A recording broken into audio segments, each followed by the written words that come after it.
Hello everyone, welcome back to Mindful and Mellow. Today is Sunday, July 7th, and I thought I would do a Celtic Cross Tarot Reading. It's been a while since I've done one, so I really enjoy these because I feel like it kind of considers almost everything, right? A great way to kind of assess like kind of where you are currently from an energetic standpoint, kind of where you've been, what's in your conscious, subconscious mind, and kind of like what's coming at you. So let's see what the cards bring up. Jump right into it here. I'm using the Morgan Greer Tarot deck. Again, one of my favorite decks. All right, so let's get right into it here. So I would say too that this is relevant anytime you see this reading. Whenever you're seeing it is when you were meant to see it. So I do feel like it doesn't necessarily quote expire or doesn't mean it's good for a certain period of time. I think when you see it is very important and meaningful for you as an individual. So current energy, we have the Seven of Swords. You're being crossed by the Judgment card. Okay. In the area of your recent past, we have the Ten of Wands.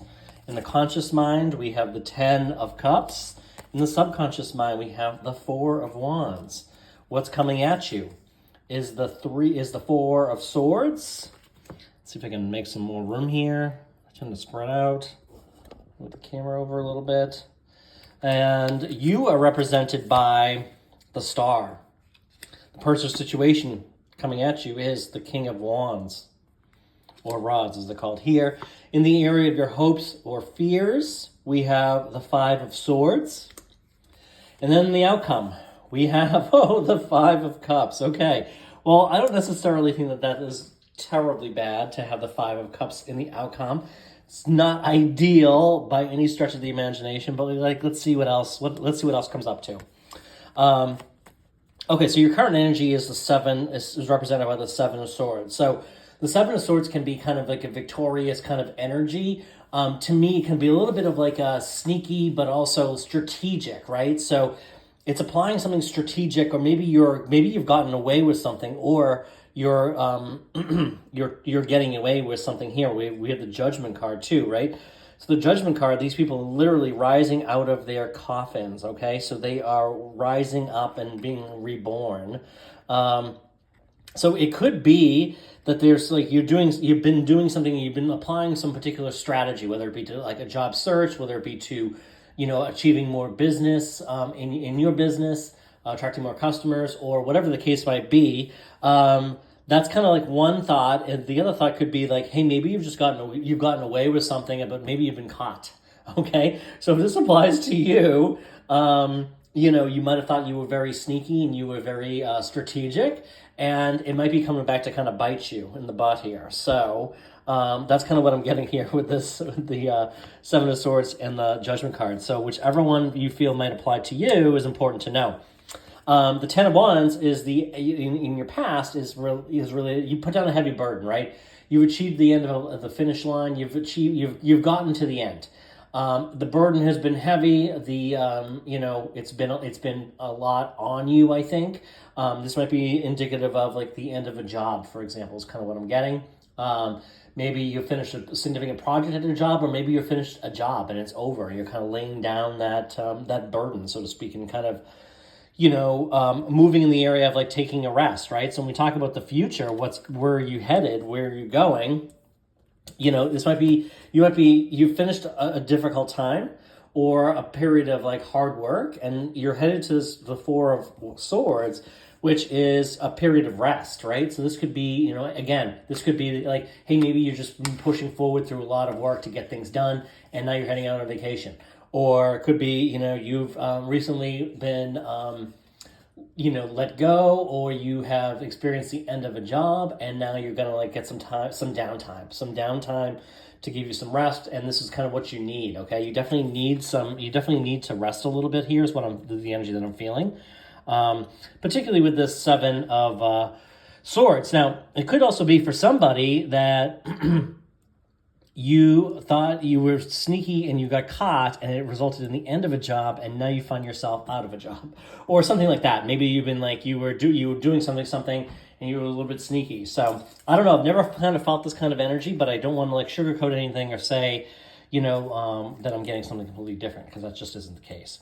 However, in the area of your conscious mind, you're thinking about like love and fulfillment, and the fulfillment of the family life. And this is having the ideal relationship, and, the energy and abundance surrounding you. So I'm definitely getting that strong feeling of, your focus is on love, and you're feeling, you're in your mind, you're definitely feeling more secure. That could kind of come with the Seven of Swords, having more time to spend with your family. So if you find yourself having more time to spend with your family and friends or lover or whoever, someone you've started dating, that can be a bonus of like being able to kind of shift, right? And this could also be, this could also be the Seven of Swords, could be being a little bit more strategic and balanced too, right? In your general life. And maybe you've been putting so much into work, but now you're kind of like shifting and you're thinking more about relationships. So that pendulum, quote unquote, is like swinging in the other direction, okay?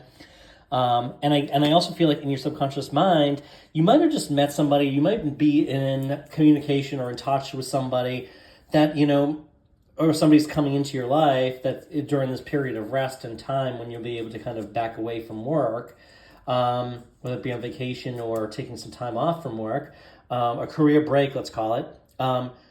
There could be a marriage. This could be somebody, you might not be getting married, but you might meet somebody that brings you so much fulfillment that you could actually kind of see marriage with this person. Or some of you could be actually asking this person to marry you. Or they could be asking you to marry them. This is definitely like an amazing, so conscious and subconscious mind, you're definitely focused, and your subconscious mind is focused on the fulfillment. But look at this, the Four of Wands, it makes it the 11-11. So this is all about synchronicities, okay?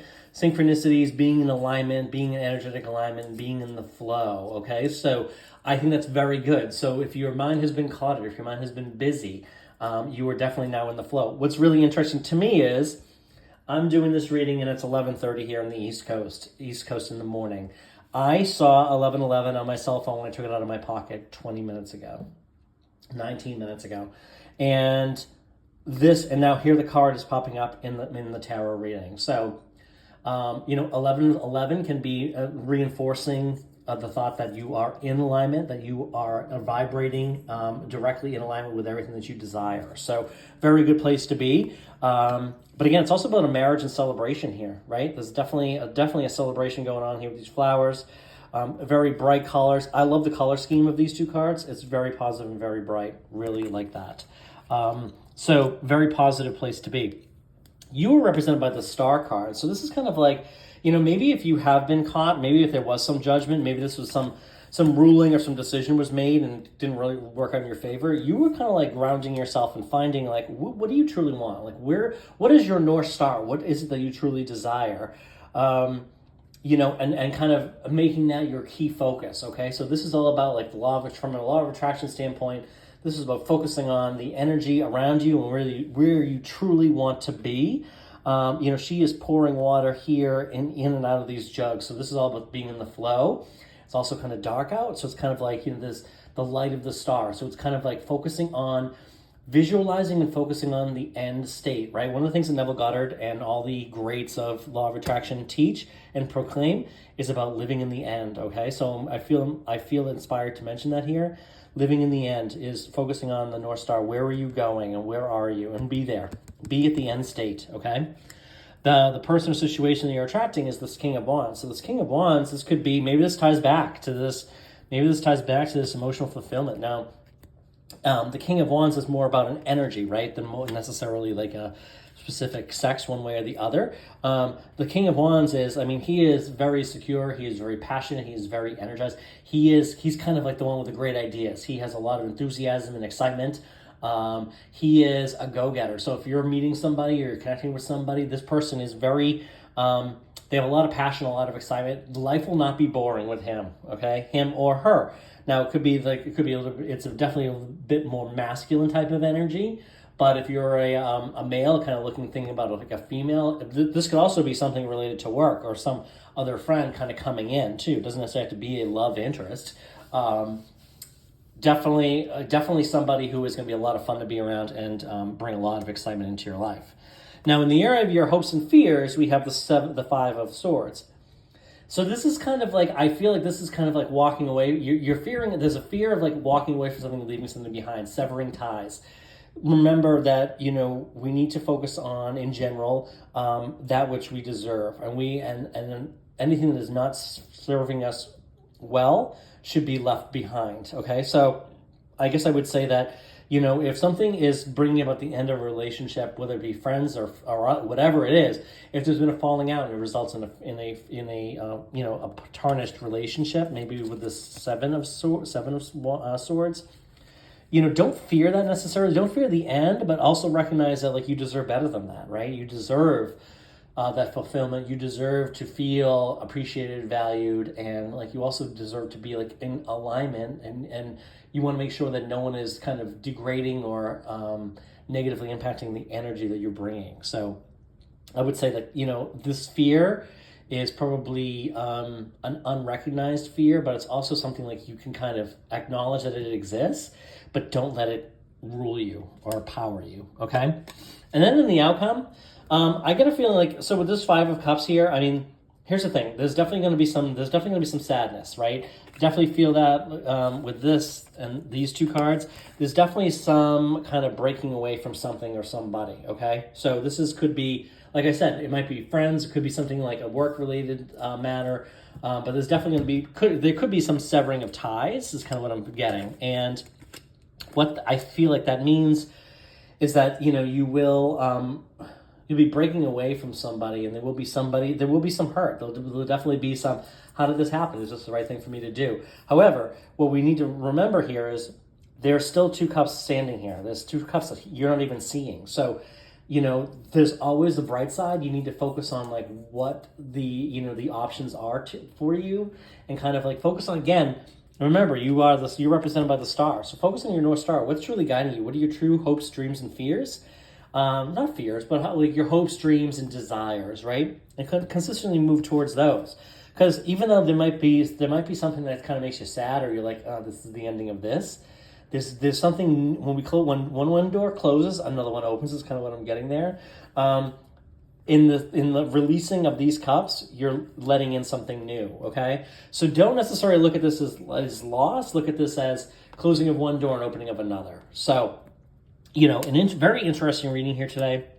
I am, again, inspired by this Four of Wands, because I did see the 11-11, and now you see the 11s represented by these two, and then these two wands. So definitely exciting to see that. So anyway, thank you for being here. I'll be back again real soon.